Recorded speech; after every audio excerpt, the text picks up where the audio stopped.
World Course Tour 13 continued in Canada, starting with the Goodyear 250 from Canadian Tire Motorsports Park. Chris Washer started on the pole, but already on the very first lap you saw earlier, he got spun out on that little mini turn of death. It seems that turn, the leaders almost always get spun out on that corner, and then it would set up some interesting results. I don't know why that happens, it just happens. But anyway, here's our first caution of the day. The 27-28 both get together on the final corner, and when the 28 try to get in on pit road, he hits the wall and smokes, and he would be out of the race. And here's another incident that happened right ahead of them. You see the 97 Joshua Balkin getting hit with the 31 of Sean Harple also in that same corner. And then we had moments later, Zeke Marley and Alex Hawkins got together near the start-finish line. But these drivers would get on back up to speed. A lot of wrecks already on the first lap of the race.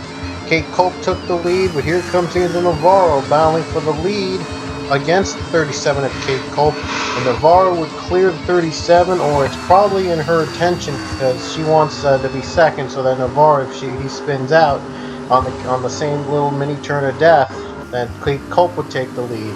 Meanwhile, battle for third between Jordan Newman and the 33 of Dylan Young. Going side by side, battling for third. Abby Sachs and Ian Dudd also battling for the fourth spot. For the fifth spot right behind them. Here they come towards that kidney turn of death. Here they go as Angel Navarro. Let's see if he'll make it out alive through the corner. Not going to be able to do so, unfortunately. And Kate Culp takes advantage, uses her strategy to perfection, and takes the lead away once again. That will move Jordan Newman up to second after he won his battle. Caution came out, but right after they took the caution, Luke Walker got tipped by the 16 Ian Dutta. A little bit of a traffic jam near the start-finish line. Navarro would get a piece of it too. But here's why we're under caution for the second time today. Jordan Davis and Jackie Tang get together. Davis flips over. A hard hit by both of these drivers. They'd be out of the race. Another restart. Kate Culp took the lead on that restart. But here comes Jordan Newman battling for the lead. Again, Kate Culp trying to see if she could do it for the second time. Allow the leaders to get past her, and then have the kidney turn of death take the leader's part, and Kate Culp take the lead again. And this time, though, Kate Culp was a victim of the incident, unfortunately. For her, she lost the lead. She lost a couple spots along with it, too. And here's a big battle between Dylan Thoreau. Not so great for him. He hits the wall near the Pennzoil Racing School turn, whatever that is. Dylan Young, who took the lead from Kate Culp after the turn, ended up getting involved in a spin himself, racing back to the caution. Pichu had the lead on the caution, unfortunately had to come down pit road before the green flag. That would give the lead over to Jacob Lawler, and right behind him is Abby Sachs. These two drivers are in the top two in terms of all-time wins among the non-TA2 drivers, but both of them would spin out on that same kidney turn of death. R.J. Bishop trying to speed off with the lead, but he was not able to. We're under caution again for this reason. Zeke Marley, Dan Coffey, and even Jacob Lawler got a piece of it along with him. Tristan Folks, Nathan Hudson involved as well. They get a bit of a mess as well, as everyone trying to avoid it. Connor Breton is around as well.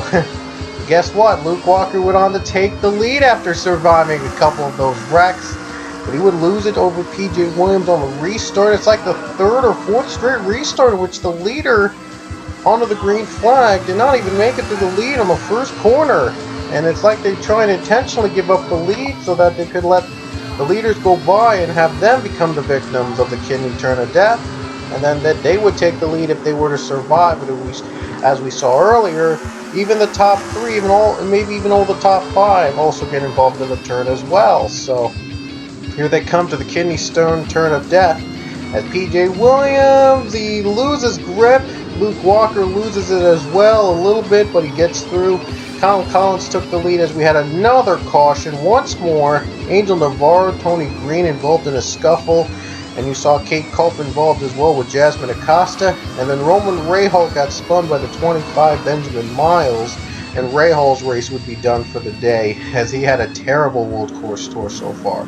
At 5 laps to go for Collins, he gets loose along with Luke Walker and Leia Walker. Wow, how about that? But then the caution came out another lap later. Connor Breed and Brandon Nichols involved in a spin, both on the final corner, trying to get onto pit road to get pit stops, and they got loose. Benjamin Miles soon crashes the party. And here we are, we see Indutta and Zeke Marley trying to get on pit road. Wasn't able to do so, got loose on the corner.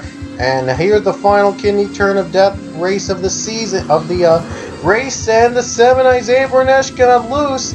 That's going to allow Abby Sachs to take the lead just before the race would end under caution. Sachs took the lead over Jacob Lawler. He would lead us to the caution with just 3 laps to go. He would not get back under green. Unfortunately, on the final lap during caution period, Abby Sachs had a mechanical problem. Under the caution flag, he lost a lot of speed and he lost the lead. He wasn't able to maintain his speed, and unfortunately became a victim of mechanical problems here at Mosport, and he's done well. Unfortunately, his dream of getting in the chase came to a crashing halt after that incident. He had the lead and it slipped away. But anyway, Jacob Lawler, the all-time wins leader among non-TA2 drivers. These drivers, by the way, would rank 3rd and 2nd in 1-2 here in Mosport. But coming off the final turn, Jacob Lawler is going to earn his 14th, yes, 14th career NASCAR Pole 1 Cup Series victory at Canadian Tire Motorsports Park in the Goodyear 250. Jacob Lawler wins it gets his first win in 4 seasons. In 3 seasons, I mean. The last time he got a win was Season 10 Super Snack 500. The 10th anniversary Super Snack 500 was his last victory. So it took him 3 seasons to get another win. And like I said, driver Leah Walker, who came 2nd, was the all-time leader in wins. These guys are 3rd and 2nd, respectively, running 1-2 in Mosport as the all-time wins leaders. So it's really nice to see them in that position.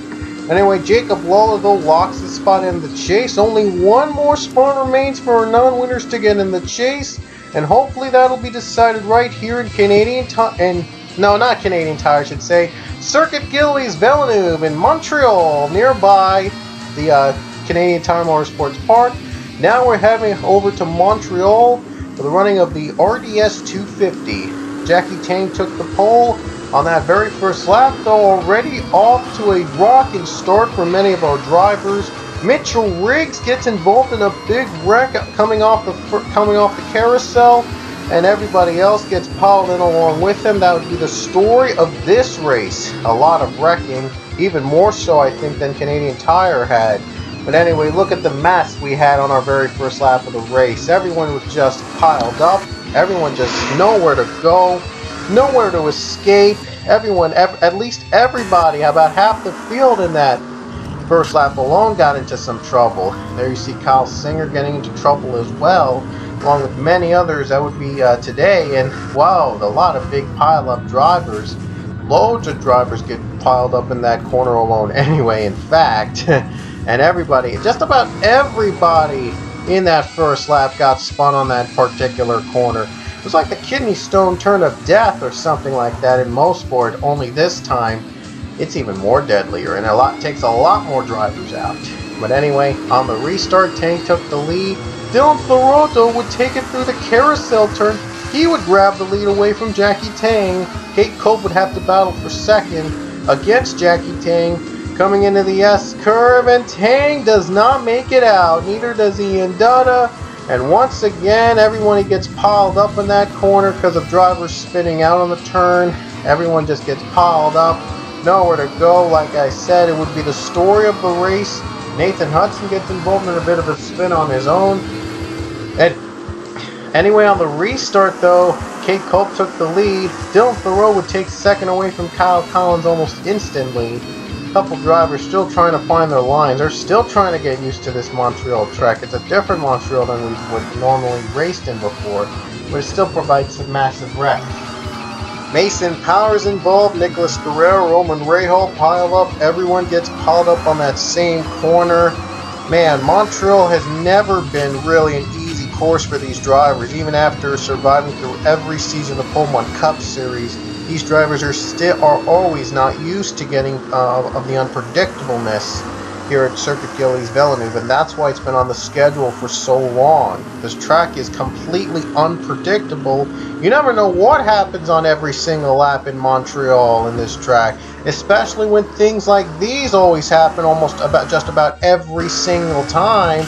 Everyone gets piled up, including Kyle Collins gets piled in as well, along with Nathan Hudson. These guys have been beating and banging around like pinball machines, like pinballs inside machines. And wow, these drivers are putting on brave faces, still trying to fight through this wreck every other lap, like every green flag lap, I should say. Everyone's just trying to fight their way through Montreal. It's one of the toughest, if not the toughest course on the tour. And speaking of tough, Pichu wasn't able to survive as the leader. He had to come down pit road before the green flag, and you saw him get spun out in that corner. Angel Navarro took the lead on the final restart of the Montreal race with just 4 laps to go. Dion Scott, though, still battling for second against Eric Powers. And again, this race went under caution for the second time in a row. In Canada, everyone just gets piled up. It's deja vu all over again, but what matters is the race to the line. Whoever gets to the line might get the win under caution unless some unpredictableness happens. Navarro spun out of the lead. That would hand the lead to Dion Scott.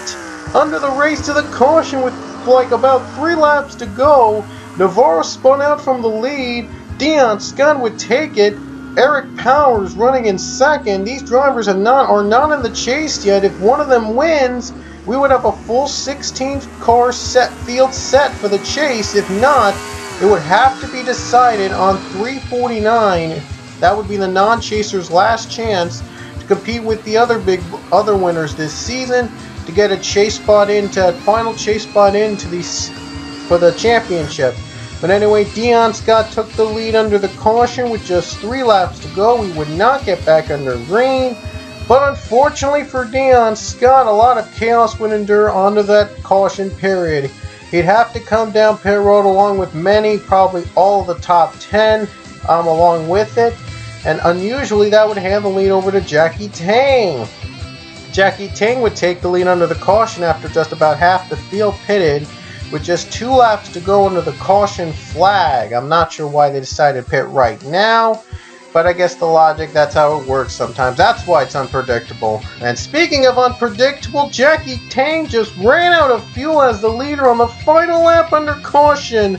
Same thing that happened last time with Avi Sachs. The leader under the caution on the final lap was not able to make it under caution speed. The second race in a row we've had that problem. We've had that incident happen here in Canada track. But Nathan Hudson, would you believe it? He's going to come off the final corners, and he's the leader under the caution flag. Unbelievable. This would be his 5th win of the year, of the season, and off the final corner he completes it in Montreal. Nathan Hudson, this race just came out of luck. He was lucky to be in front and able to make it on fuel and is able to win the race here in Montreal. His 5th win of the season. He's 1 away from tying Pichu for the most wins in a Pullman Cup season with 6 wins back in the very first season of the Pullman Cup Series. Jordan Newman comes home second. Guess what? Pichu actually came home in third. So that's a weird coincidence.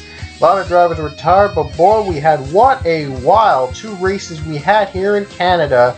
Our next race will determine the chase. Non-chasers have 1 more chance to win a race to get in the chase at 349, home of the Turn of Death. It's an unpredictable turn in the course where anything can happen. So that's why it's our final race before the chase. So hope you guys will stay in Canada and stick around, because next up, the TSN 500 at 349.